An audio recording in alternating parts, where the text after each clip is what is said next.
Malaysia আসার আগে এই কথাগুলো অবশ্যই জানুন। মালয়েশিয়া যাওয়ার জন্য যারা এতদিন ধরে অপেক্ষা করে আছেন, আপনাদের মধ্যে নিশ্চয়ই একটি টানটান উত্তেজনা কাজ করছে। কিন্তু মালয়েশিয়া যাওয়ার আগে একটা কথা খুব ভালোভাবে মনে রাখবেন, শুধু মালয়েশিয়া যাওয়ার সুযোগ পেলেই হবে না, সেখানে গিয়ে বাস্তব জীবনটা কেমন হতে পারে সেটাও বুঝতে হবে। কারণ যাওয়ার আগে বাস্তবতা জানা থাকলে প্রবাসে গিয়ে অনেক ভুল সিদ্ধান্ত থেকে নিজেকে বাঁচানো যায়।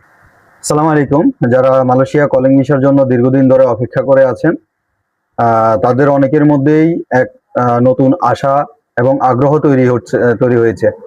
অনেকেই আমাকে প্রশ্ন করেছেন, ভাই মালয়েশিয়া যেতে এবার কত টাকা লাগতে পারে, কোন সেক্টরে খরচ কম হতে পারে, আর সেখানে গিয়ে আসলে কত টাকা আয় করা সম্ভব। আজকে আমি আপনাদের সঙ্গে এই বিষয়গুলো নিয়ে একটু বাস্তবভাবে কথা বলতে চাই।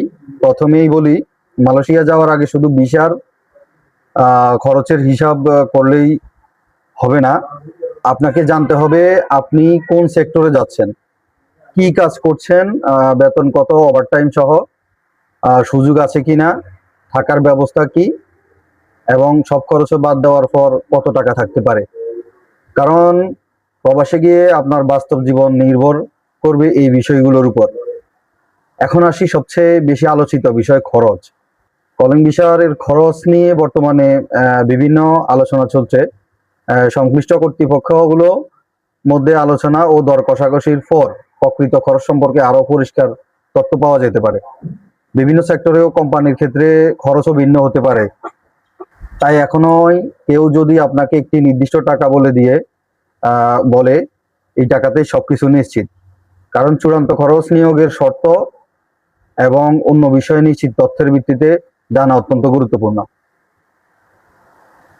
আসলে ইনকাম রিয়েলিটিটা হচ্ছে আরেকটা বিষয় বিশেষভাবে মনে রাখবেন। মালয়েশিয়ায় আপনার পরিচিত কোনো বন্ধু বা আত্মীয় স্বজন যদি ভালো টাকা আয় করে থাকেন, তাহলে তার আয়ের সঙ্গে নিজের ভবিষ্যৎ আয় সরাসরি তুলনা করবেন না। কারণ তিনি হয়তো অনেক বছর ধরে মালয়েশিয়া আছেন, তার কাজের অভিজ্ঞতা আছে, ভালো কোম্পানি আছে, ওভারটাইমের সুযোগ আছে, অথবা তার কাজের ধরন আপনার কাজের ধরন থেকে হয়তো সম্পূর্ণ আলাদা হতে পারে। একজন নতুন কর্মীর শুরুটা অনেক সময় সম্পূর্ণ ভিন্ন হতে পারে। মালয়েশিয়া বর্তমানে ন্যূনতম বেতন 1700 রিঙ্গিত, তবে আপনার হাতে প্রকৃতপক্ষে কত টাকা থাকবে সেটা নির্ভর করবে আপনার চাকরি শর্ত, কাজের ধরন ও ওভারটাইম এবং অন্যান্য সুযোগ সুবিধার উপরে। তাই শুধু বেতনের একটা সংখ্যা শুনে মাসে কত টাকা দেশে পাঠাতে পারবেন এটা আগে থেকেই নিশ্চিত ধরে নেওয়া ঠিক।